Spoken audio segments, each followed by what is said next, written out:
Olá, seja muito bem-vindo ao Uniteams, ao programa Tô Graduado, ao curso de Gestão Pública e a disciplina de Docência no Ensino Superior. Eu sou o Kelber Abrão e no nosso encontro virtual de hoje, a gente vai falar um pouquinho sobre a formação continuada de docentes para o ensino superior. E por que eu vou usar a palavra continuada e não também a inicial? Porque geralmente a gente faz essa associação, formação inicial e formação continuada. Só que formação inicial, eu estou compreendendo que você está quase tendo ela, você está quase se formando gestor ou gestora pública. Então você vai galgar agora um novo passo, que é a formação continuada. A partir do que você já aprendeu ao longo desses 4 semestres.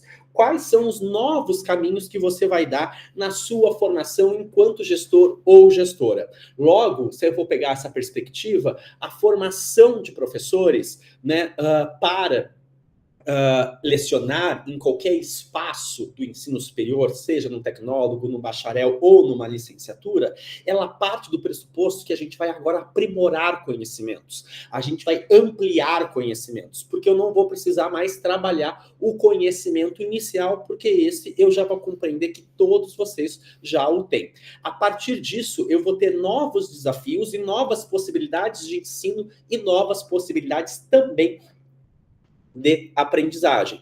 Nessa perspectiva, eu consigo analisar que eu vou precisar me adaptar às novas ferramentas digitais de informação, comunicação e socialização. E por que eu estou ensinando a palavra socialização? Porque agora também é uma ferramenta que a gente tem para socializar, né? Junto a outras pessoas que são as ferramentas digitais. As redes sociais fazem esse processo de socialização. Um professor que não consegue se adaptar às mudanças é um professor que vai ter problemas não de aprendizagem, vai ter problemas antes de ensinagem. O aluno não foi capaz de aprender porque, infelizmente, o professor não foi capaz de ensinar. Adaptar este currículo, adaptar e modificar a partir das necessidades de uma sociedade que a cada movimento tem se configurado de uma outra forma. Logo, eu preciso aprimorar as minhas metodologias de ensino. Será que se eu ministrar essa disciplina ano que vem, ela vai ser da mesma forma? Ou a sociedade vai ter mudado e eu vou precisar fazer adaptações nela? Se você for ver, infelizmente, as pessoas não têm mais a ida à universidade como uma garantia de ascensão profissional e ascensão financeira. Surgiram profissões novas que a gente jamais imaginaria que iriam ter, como digitais influencers, entre outras ligadas às tecnologias. Logo, eu preciso aprimorar a forma de ensinar, porque senão a escola e a universidade, do jeito que se configura, né, se ela não modificar, ela não vai ser mais interessante para a sociedade e nem interessante para os sujeitos que nela habitam. Então, acaba sendo necessário este aprimoramento de novas formas de ensinar. Logo, eu preciso compreender, então, as demandas do mercado de trabalho. Por exemplo, vamos pensar, daqui 20 anos, quais serão as profissões do futuro? 5, 4, 3, 2, 1, impossível responder. Porque elas não foram nem criadas e nem pensadas. Como elas não foram criadas e nem pensadas, eu não consigo refletir sobre, porque vai modificar. Vai modificar. Você imaginava que você ia não ter mais táxi, ia ter motoristas para os aplicativos? Você imaginava que você não teria mais que cozinhar ou ir no restaurante e que você pediria comida por um aplicativo de celular? Estes são exemplos pequenos de modificações de profissões. Essa época, o tempinho de palmas, no Tocantins como um todo, né? Deixa a nossa garganta destruída. Se você for pensar, não tem mais porteiro, né? Porteiro é alguém que vive na lua, que fica ali atendendo, que faz portaria de vários e vários prédios. Foram se configurando, eu tenho aparelhos que fazem função de humanos, e aí os humanos podem se dedicar a outras coisas. No entanto, alguns acabam ganhando menos para fazer algumas funções, ou seja, eu preciso me adaptar àquilo que é uma demanda de mercado, né? Kelber, algumas profissões vão ser excluídas? Sim, obviamente que algumas vão ser excluídas, outras vão precisar modificar a forma como conduzem os seus trabalhos, né? E por que tudo isso vai acontecer? Para que eu tenha uma manutenção da qualidade de ensino. Se eu não mudar processos, nada muda. Para garantir a qualidade do ensino, eu preciso me aprimorar. Logo, né, eu preciso, compreender que esses desafios, né, são limitantes, mas não limitadores, limitantes que, né, travam ali um pouco para a gente, mas não limitadores, porque a gente tem que buscar alternativas para dar conta dessa formação continuada de professores. Geralmente está associado ao tempo relógio, né, ao tempo cronos, que a gente chama, de como que a pessoa vai se aprimorar numa função que ela é mãe, que ela é pai, que ela é marido, esposa, ela é trabalhadora, né? Então eu vou ter que ver como que isso se configura. Agora, eu tenho que pensar também que o desafio sempre vai gerar para esse professor do ensino superior, esse professor de uma escola técnica, de uma educação básica, ele vai gerar oportunidades, né? E esses aprimoramentos de habilidades, eles podem gerar as oportunidades para você que está aí do outro lado da tela me assistindo. Você já pensou, e eu vou falando, sempre frisando isso nos nossos encontros, né? Porque já eu tenho certeza que você está aqui no Tô Graduado conosco como tutor presencial, como tutor online, e depois que você fizer uma especialização, um mestrado, vocês também está aqui conosco, né, no programa, dentro desse lado da tela aqui, ministrando, socializando conhecimentos, né? Vai ser um prazer muito grande ter você como aluno do mestrado ou ter você como aluno do doutorado em outros espaços que a gente trabalha frente, né, às universidades que a gente leciona. Nisso, essa possibilidade, né, vira uma oportunidade de você ampliar conhecimentos, né? Em alguns espaços as pessoas ficam assim, Kelber, como que você sabe tanto sobre uma coisa? Uai, eu fazer tantas vezes a mesma coisa me torna um especialista nela. Então, será que eu sabia muito sobre o ensino superior há 20 e poucos anos atrás? Não. Fazer isso por tantos anos vai me habilitando, vai me aperfeiçoando. E é isso que a gente espera de qualquer profissional, que o tempo vai lhe moldando, vai lhe transformando, vai lhe tornando um profissional melhor. Só que a gente precisa compreender que as pessoas têm prazo de validade, né? Ai, Kelber, as pessoas vão ser descartadas, jogadas fora, feito uma comida que estragou? Não, elas se aposentam, né? Porque ela tem um prazo para executar aquilo. Porque você imagina como que às vezes é cansativo para um sujeito, não para todos, mas para algum fazer aquilo por tantos e tantos anos, né? Então, por isso que foi criada a aposentadoria, para que você descanse o corpo, mas que você também descanse a mente. Então, geralmente, professores, né, aposentam com 25 anos de docência. Só que agora tem a reforma, né? Você é gestora pública aí quase formado, você sabe muito bem, né? Que agora a gente tem a reforma trabalhista e as pessoas se aposentam com um pouquinho mais de idade. Então você tem o tempo de contribuição, mas você não tem o tempo de idade. E isso pode ser muito ruim em alguns aspectos, porque vai fazer com que algumas pessoas trabalhem 45 anos naquela profissão. E aí, imagina-se, você sendo um professor na universidade, você perto dos 70 anos, tendo alunos com 16, 17, 18 anos, cheios de vigor e energia, fazendo barulho, fazendo bagunça, e você já está cansado, né? Mas você não tem esse direito de se aposentar. Isso acontece muito com os professores da educação infantil, que ficam, às vezes, muitos anos, o corpo físico está cansado, né? A parte mental também já está cansada de executar aquela atividade laboral, mas não tem tempo de idade para aposentar. Aí aquela criança, coitada, cheia de energia, pega um professor ou uma professora que não tem mais tanta vigor para trabalho, né, para o trabalho. E eu digo isso de experiência própria, né, porque eu comecei dando aula para as crianças na educação infantil e eu já vi assim, gente, para aí, eu não vou ter energia por muitos anos assim. São crianças com 5, 6 anos, né, pulando o tempo inteiro, né, e eu fico pensando muito na minha idade, né, fico pensando muito no avançar da vida. Hoje eu moro numa casa que tem 2 andares, né? À medida que o tempo for vindo para minha vida, será que eu vou dar conta de subir, né, um segundo andar todo dia, né? Cada vez que eu quero ir na cozinha eu tenho que descer. Será que eu vou estar preparado para isso? Então a gente pensa muito nesse processo. No processo de ensino-aprendizagem também a gente tem que sempre saber que o tempo ele é nosso aliado, né? Para que a gente se aprimore, mas o tempo também pode ser o nosso inimigo caso a gente não se adapte às mudanças que ele vai ocorrendo.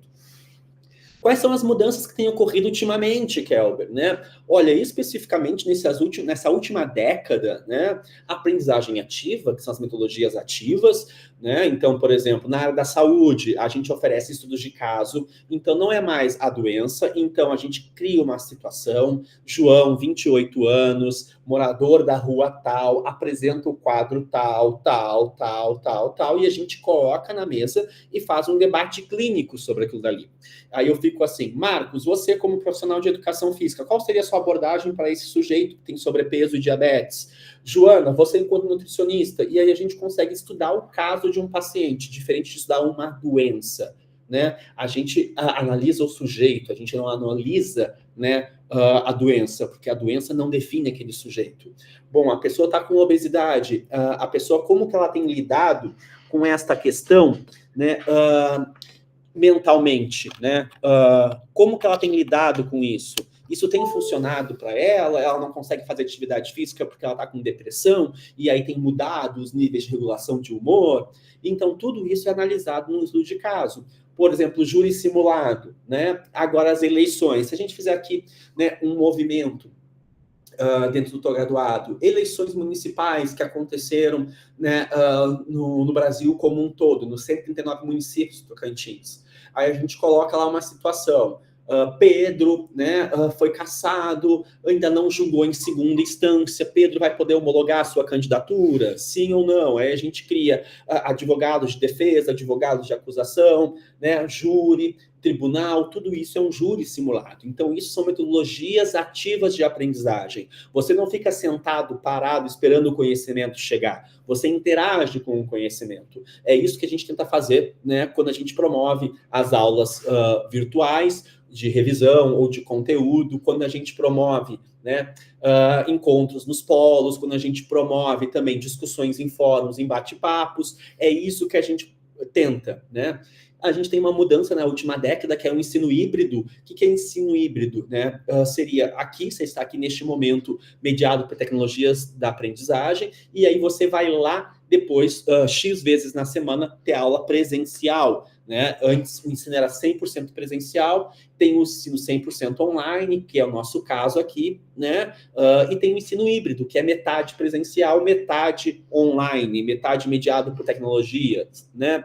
Então, tudo isso são opções que a gente vai tendo de metodologias ativas, de novas formas de ensinar e novas formas de aprender. Uma outra delas é a gamificação. O que é a gamificação, né? É trazer games. Games são jogos, né? Se o jogo é muito fácil, eu desisto. Se o jogo é muito difícil, eu também desisto. Então, são jogos que a gente vai fazendo isso.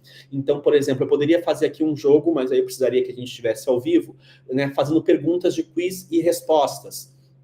Então, por exemplo, né? Nesse jogo online que a gente está fazendo, eu poderia colocar aqui um QR Code, você escaneia do seu celular e eu faço uma pergunta que vai aparecer na sua tela, né? Isso é um aplicativo que chama Kahoot. Aí eu coloco assim, né? Tipo o show do milhão, né? A educação universitária foi criada por qual igreja, em qual estado, em qual país, em qual ano. Aí as opções ali. Aí dá 30 segundos, vocês respondem e aparece o ranking de quem respondeu primeiro e quem respondeu acertando, né? Isso é uma forma de gamificar as aulas, né? Aí eu vou precisar ter uma ferramenta que é cada pessoa ter um celular. Qual é o problema de fazer isso aqui no Tô Graduado? Que muitas pessoas acabam tendo a conectividade pelo celular. Ela acompanha as aulas pelo celular. Ela não tem, né, um computador para acompanhar, então ela não consegue escanear esse QR Code, porque se ela escanear, ela não vai conseguir mais enxergar a aula, então fecha as abas. Então são umas dificuldades que a gente vai aprendendo e se adaptando com o tempo, né? E tem um pensamento crítico e criativo, né? Hoje, ter um pensamento crítico é difícil, porque a gente está numa era que a gente chama de tiktokização. E que é isso? O TikTok você reproduz igual. Eu faço um vídeo com esta dancinha, você vai lá e faz exatamente esta dancinha. Eu não permito que você critique. Nossa, que dancinha que sem graça, eu não gostei dela. Você poderia fazer uma outra dança. Eu não consigo ser crítico, não é falar mal. É crítico, é eu pensar a partir das minhas visões, das minhas lentes, não das lentes dos outros. isso é ser crítico. Dessa forma, eu não consigo, às vezes, ser criativo nesse processo de TikTok, porque eu vou lá e reproduzo a mesma dancinha. E a criatividade é um dos pontos chaves hoje do mundo. O que move o mundo não são as respostas mais. O que move o mundo agora são as perguntas. Perguntar da maneira certa para o chat GPT, perguntar da maneira certa para a Alexia, perguntar da maneira certa para o professor, perguntar da maneira certa para o Google. O Google já tem todas as respostas, o chat GPT já tem todas as respostas, a Alexa já tem todas as respostas. Eu, Kelber, obviamente não tenho todas as respostas, porque nenhum ser humano tem todas as respostas, né? É presunção dizer que a Alexa tem todas as respostas? Claro que é, né? Porque as coisas que não foram inventadas e criadas e pensadas, ela não consegue responder. Ela é um robô programado por humanos, só que ela pega todo o conhecimento da humanidade, diferente de mim, né? Que tem aqui uma reserva, um limite de informações para conseguir assimilar, para conseguir reter. Quando eu vou pensar desse uso de tecnologias na prática, eu tenho as plataformas online, o Educa é uma plataforma online, eu tenho o Moodle, eu tenho uma série de outras, e eu tenho essas ferramentas que são colaborativas, né? Que as pessoas vão lá e vão fazendo um engajamento para executar uma atividade, para executar uma tarefa. O que eu vou chamar de recursos digitais. Só que para que usar esses recursos digitais, eu preciso ter um feedback, né, um retorno qualitativo. De nada adianta eu pagar um designer, né, eu pagar uma equipe de professores, tutores, coordenadores, gestão, uma série de pessoas, se eu nunca receber um feedback. Kelber, o Educa é ruim, eu não consigo achar os conteúdos, é mal organizado, a cor não é boa, é muito claro, é muito escuro, né? Eu preciso ter feedback desses recursos digitais educacionais. Porque senão, se a gente não tem esses feedbacks, nada muda, né? Imagina eu chegar do nada e dizer, eu não te amo mais, eu quero o divórcio. Se em nenhum momento da nossa relação eu fui dizendo que aquilo que não estava bom ou aquilo que estava, né, ruim. Logo, compartilhar, né, práticas tanto boas quanto ruins, essas experiências nos tornam, né, seres humanos que permitem que a gente aprimore processos. A docência não nasce, né, do nada, ela nasce de processos. A formação continuada, ela parte destes processos. Então, a cada dia eu vou colocando um tijolinho na minha profissão, na minha carreira. Kelber, isso é a mesma para todas as profissões? Óbvio que é. Por isso que é formação continuada, que pode ser de professores ou não. Quando é de professores, né, e a gente é servidor público, estadual, municipal ou federal, né, é uma política pública fornecer essa formação continuada. Agora, se você não é um funcionário público, depende muito do setor que você está. Geralmente, algumas empresas só querem te contratar, elas não querem te ensinar a fazer aquela função. Eu estou contratando um administrador, eu já acredito que ele dá conta de tudo. Eu não vou pagar para ele aprender. Eu não vou gastar o horário do expediente para que ele aprenda, diferentemente do que acontece no serviço público, que te oferta licença prêmio, licença capacitação, licença qualificação, né, para que você melhore e aprimore processos. Um exemplo para a gente encerrar o nosso encontro, nas universidades, quando o sujeito é professor concursado e ele não tem mestrado e doutorado, ele pode se afastar para fazer o mestrado. Aí ele se afasta por 2 anos, volta, né, trabalha o mesmo tempo que ele ficou afastado. Se ele ficou afastado 1 ano e meio, ele tem que devolver 1 ano e meio para o erário, e aí depois de 1 ano e meio ele pode pedir uma nova licença, e aí ele vai lá e fica os 4 anos, que é o tempo médio para fazer um doutorado, e aí depois ele volta, ele só pode sair de licença novamente quando ele paga aquele tempo que ele ficou fora. E isso é uma prerrogativa para vários serviços públicos. Quando você tira uma licença, você precisa pagar o mesmo tempo de volta naquele setor, naquele serviço que você executava. Então, isso permite que as pessoas vão lá e elas se aprimorem, né? Isso acontece em todas as universidades, em todos os estados da federação, né? Quando eu cheguei no Tocantins há 10 anos atrás, eu já cheguei doutor, né? Então, por exemplo, as outras pessoas que trabalham comigo, elas eram mestres, e aí elas ficaram esses 4 anos lá em outro estado, ou aqui mesmo no Tocantins, mas de licença para se dedicar aos seus estudos. Porque entendendo que aquela licença para ela se dedicar exclusivamente vai lhe tornar um profissional melhor e mais qualificado. E aí ela retorna e ela tem que ficar no mínimo o mesmo tempo que ela ficou fora. E isso é importante para que ela se dedique, para que ela pense programas, políticas e projetos para para você, para todos nós, para que a gente possa fazer uma sociedade mais justa, mais igualitária e que todo mundo consiga ser mais feliz. Pensando nisso, a gente encerra o nosso encontro e eu te espero no próximo. Aproveita, lê a nossa apostila, lê os materiais de apoio, acessa nossos fóruns e se precisar, é só chamar. Grande abraço, até a próxima.